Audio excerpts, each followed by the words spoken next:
তোমাদের সাথে আমি আমার সাফল্যটা তো শেয়ার করেইছি। আজকে আমি শেয়ার করব আমার ব্যর্থতা। বাইরে এখন মুষলধারে বৃষ্টি পড়ছে আর আমার এখন ভীষণভাবে ঝাল ঝাল ফুচকা খেতে ইচ্ছা করছে। একদম কলকাতা স্টাইলের ফুচকা। প্রায় 1.5-2 মাস হয়ে গেলেও আমি কলকাতার ফুচকা খাইনি। আর সন্ধেবেলা ঘুম থেকে উঠেই সোনার খাবারটা রেডি করে দিতে হয়। কিন্তু আজকে সোনাকে সন্ধেবেলা একটা কলা দিয়েছে খেতে, আর ভাবলাম সন্ধে 6টা যখন বাজে ফুচকাটা রেডি করে নিই, সন্ধে 7টার মধ্যে ফুচকা হয়েও যাবে। সেই মতন আলু ধুয়ে প্রেসার কুকারে সেদ্ধ করতে বসিয়ে দিয়েছি।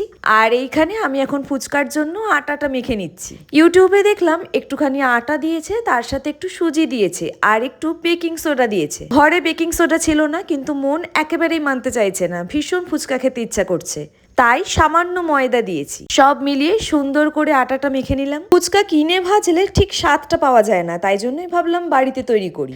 আর একদম ছোট ছোট করে লেচিও কেটে নিয়েছি। এখন শুধু বেলে তেলে সেঁকে নিলেই ফুচকা রেডি। আর সোনা এখন গাড়ি নিয়ে খেলছে, কিন্তু সোনা যেই কোলে উঠতে চাইছে আমি ওকে বলছি, তুমি ফুচকা খাবে না তো, মাম্মা ফুচকা রান্না করছে, প্লিজ ডিস্টার্ব করো না। সোনা একটু কাজ ছিল, আবার একটু খেলছিল। ভাবলাম চলো, ঠিকঠাকই এগোচ্ছে, ফুচকাটা বেশ ভালোই হবে। সুপ্রতিমকেও বলে দিয়েছি অফিস থেকে ফেরার পথে একটুখানি তেঁতুল আনবে। এইদিকে সোনার বায়না, ও আমার কোলে উঠে দেখবে কিভাবে ফুচকা রান্না হচ্ছে। সবই ঠিকঠাক যাচ্ছিল, এখন চলে এলো সেই কঠিন সময়।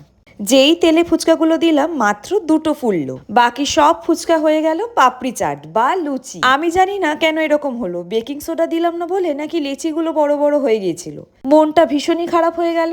সব কাজ ছেড়ে ছুড়ে ঘরে গিয়ে বসে পড়লাম। মন খারাপ করে বসে থাকতে থাকতে হঠাৎ করে এমন হাসি পেল যে কি ভেবেছিলাম আর কি হয়ে গেল।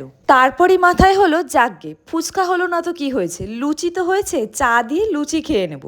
শেষ পর্যন্ত রান্নাঘরে এসে সুন্দর করে আদা দিয়ে এলাচ দিয়ে একটা দুধ চা বানালাম। সন্ধেবেলা চা দিয়ে লুচি খেয়ে নিলাম। আর আজকে আমি আমার অভিজ্ঞতা দিয়ে আর একটা জিনিস শিখতে পারলাম, পরিস্থিতি কখনোই আমার মন মতন হবে না, কিন্তু সেই খারাপ পরিস্থিতিকেই নিজের মনের মতন করে নেওয়াটাই আসল জীবন। চা দিয়ে লুচিটা খেতে কিন্তু বেশ ভালোই লাগলো। টাটা।